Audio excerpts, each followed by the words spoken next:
साईं की बात। बच्चे, आज तेरी प्रार्थना कबूल हो जाएगी मेरे बच्चे, क्योंकि आज तुमने बहुत सच्चे दिल से अपने साईं के आगे प्रार्थना की है। तुमने अपने साईं से जो कहा है ना, वो तुम्हारी एक एक बात मैं पूरी करूँगा मेरे बच्चे, मैं पूरी करूँगा। और सुनो, कुछ लोगों का ना मानसिक संतुलन ठीक नहीं है मेरे बच्चे, तो ऐसे लोगों से जितना हो सके दूर रहा करो। उनके सामने ऐसी बातें बिल्कुल मत करो जिससे वो कुछ गलत हरकत या गलत चीज करने पर आ जाए, क्योंकि उन्हें खुद भी नहीं पता, वो खुद भी अपने आपे में नहीं है कि वो सही गलत का समझ सके, सही गलत को आगे समझ सके। तो उनके आसपास भी ना ऐसी हरकत करो और ना उनसे कुछ कहो मेरे बच्चे। या तो उन्हें किसी चीज को प्यार से समझाओ या फिर समझाओ मत मेरे बच्चे, क्योंकि वो सही नहीं है। कल को अगर कुछ भी हुआ ना, तो सारी जिम्मेदारी, सारी इल्जाम तुम पर लग जाएंगे मेरे बच्चे, और फिर तुम कल को अपने आप को माफ नहीं कर पाओगे। तो वो सब चीजें बिल्कुल भी मत करो मेरे बच्चे, बिल्कुल मत करो। और सुनो मेरे बच्चे, जिसकी जिम्मेदारी है ना, उसे सौंप दो मेरे बच्चे। जो चीज तुम्हारे पास है, जो तुम्हारी अमानत नहीं है मेरे बच्चे, वो किसी और की अमानत है, तो उसे अपने पास रखकर करोगे क्या बताओ। जिसकी है उसे वापस कर दो मेरे बच्चे, बाइज्जत से वापस कर दो मेरे बच्चे, कर दो। अपने पास रखना ये ठीक नहीं है मेरे बच्चे। और सुनो, तुम आज किसी बहुत अहम काम से बाहर जाने वाले हो, तो सुनो, जाने से पहले मेरा नाम, मेरा सिमरन करना, और जाने से पहले मेरे आगे मेरी जोत जलाकर, मेरे आगे दीपक जलाकर जाना, और मेरी उदी साथ लेकर जाना। मैं तुम्हारे साथ चलूंगा, तुम्हारे मुख पर विराजित हो जाऊंगा। तुम्हारे मुंह से जितने भी शब्द निकलेंगे ना, वो मेरे निकाले हुए शब्द होंगे मेरे बच्चे। चिंता मत करना, सामने वाला इंसान तुम पर कितना भी हावी होने की कोशिश करे ना, लेकिन तुम बदतमीजी का जवाब जितना तमीज से दोगे ना मेरे बच्चे, सामने वाला शायद आज सोचे ना सोचे, लेकिन एक ना एक दिन वो तुम्हारी बात पर गौर जरूर करेगा मेरे बच्चे, जरूर करेगा। तो इसलिए ना, जहां पर खामोश रहना हो वहां पर खामोश रहना, जहां बात बन रही हो ना, तो बिगाड़ना मत मेरे बच्चे। अगर तुमने अपनी जुबान से एक भी शब्द सामने वाले के विरुद्ध बोल दिया ना, तो तुम्हारा बनता बनता काम बिगड़ जाएगा मेरे बच्चे। जो सामने वाला कहता है ना, उसकी बातों को मान लेना उस वक्त के लिए। मैं नहीं कहता कि आगे के लिए मानो, लेकिन उस वक्त को संभालना तुम्हारी जिम्मेदारी है, तुम्हारे हाथ में है सब कुछ। अगर तुमने संभाल लिया और शांति से काम ले लिया ना, सुकून से, शांति से, शांत मन से, तो तुम्हारी विजय हो जाएगी। नहीं तो तुम हार जाओगे मेरे बच्चे। और इसलिए तुम्हें पहले से ही समझा रहा हूँ कि चाहे तुम्हें कितना भी गुस्सा आए, कितना भी, लेकिन आगे से कुछ कहना मत। बस उस वक्त को संभाल लेना, उस वक्त के माहौल को संभाल लेना। अगर कुछ समझ में ना भी आए ना, तो मेरा नाम जाप करते रहना, साईं साईं साईं बोलते रहना। फिर देखना अपने आप सबका दिमाग ठंडा हो जाएगा। जितना भी आसपास का माहौल है ना, वो सब शांत हो जाएगा मेरे बच्चे। चिंता मत करो, क्योंकि जहां तुम्हारा साईं विराजित हो जाता है, तो वहां चिंता की बात कहाँ होती है मेरे बच्चे। चिंता मत करो, तुम्हारे विरोधी भी तुम्हारे समक्ष आकर खड़े हो जाएंगे, तुम्हारे पक्ष में खड़े हो जाएंगे। चिंता बिल्कुल मत करना, बस तुम कुछ कहना मत। और सुनो, तुम अपने जीवन साथी के तलाश में हो ना, चिंता मत करो। तुम्हारा कोई मित्र है जिसके द्वारा तुम्हें अपना जीवन साथी मिल जाएगा, उसकी तलाश तुम्हारी खत्म हो जाएगी। वो तलाश जो है ना तुम्हारी, वो हो जाएगी खत्म मेरे बच्चे बहुत जल्द, और तुम्हें तुम्हारा जीवन साथी तुम्हारे हिसाब से मिल जाएगा। तुम देखना, और वो बहुत प्यारा, बहुत समझदार होगा, जो तुम्हारे हिसाब से चलेगा।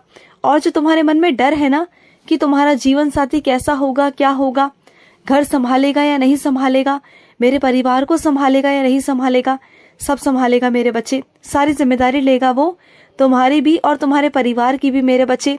वो इस तरीके से तुम्हारे परिवार में घुल मिल जाएगा ना, जिस तरीके से पानी में शक्कर घुल जाती है मेरे बच्चे, इस तरीके से वो तुम्हारे परिवार में घुल मिल जाएगा। ऐसा लगेगा कि जैसे वो तुम्हारे परिवार वालों को कितने सालों से, कितने महीनों से जानता है मेरे बच्चे। तुम्हें लगेगा ही नहीं कि वो कुछ अलग सा है, वो तुम्हें तुम्हारे परिवार जैसा ही लगेगा। देखना मेरे बच्चे, और वो बहुत जल्द तुम्हें मिलेगा। और कहा ना कि वो तुम्हारे मित्र के द्वारा ही मिलेगा, तुम देखना मेरे बच्चे। और सुनो, तुम ना चाहते हो कि तुम कुछ काम करो, तुम खाली बैठना नहीं चाहते, तो सुनो, किसी के जरिए तुम्हारी नौकरी लगेगी मेरे बच्चे, और ऐसी जगह पर नौकरी लगेगी ना जिसके बारे में तुमने कभी सोचा भी नहीं था मेरे बच्चे।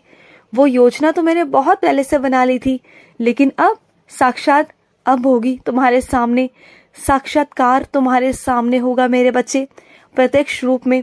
अब जब वो प्रस्ताव तुम्हारे सामने आएगा ना, तुम खुद ऐसे आश्चर्यचकित होकर मेरी ओर देखोगे, लेकिन वो होगा, जरूर होगा मेरे बच्चे।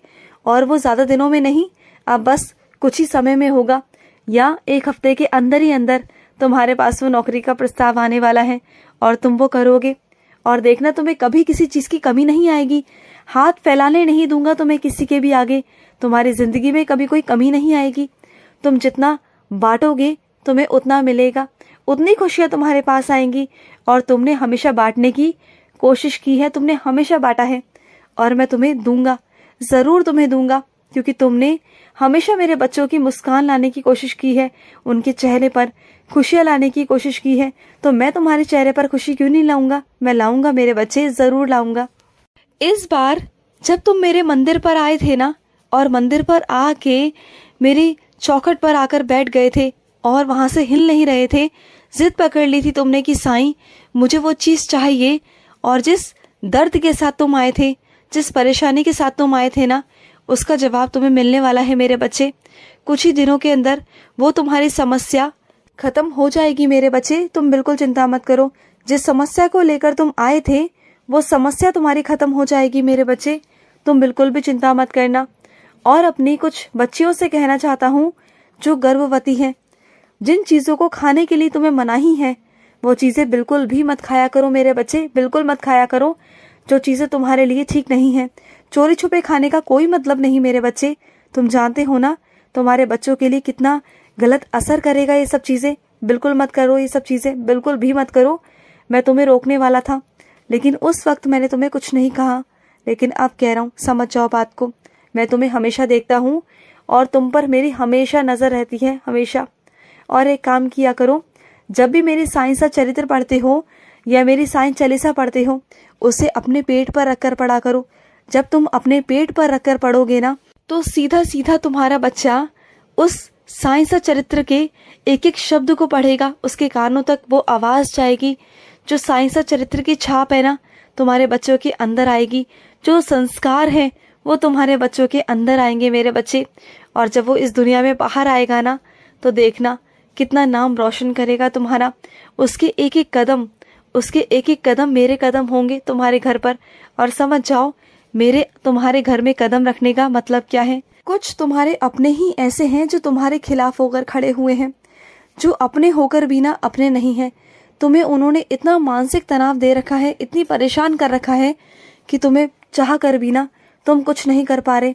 लेकिन चिंता मत करो, वहां से मैं तुम्हें निकाल लूंगा। जिस परिस्थिति में तुम अभी घिरे हुए हो ना, तुम्हें समझ में नहीं आ रहा कि तुम्हें क्या करना चाहिए, लेकिन इस वक्त शांत रहो, शांत माहौल रखो। मैं सब कुछ ठीक कर दूंगा, तुम बिल्कुल चिंता मत करना। और तुम्हारी श्रद्धा बहुत है मुझ पर, मैं जानता हूँ, लेकिन सबूरी कहाँ है मेरे बच्चे। थोड़ा सबूरी रख लो मेरे बच्चे, थोड़ा सबूरी रख लो। अभी जो नहीं हो रहा उसके पीछे कुछ कारण है, बता दूंगा तुम्हें क्या कारण है, लेकिन अभी के लिए सबूरी रखो मेरे बच्चे, सबूरी रखो। खुश रहो। आज का साई संदेश समाप्त हुआ।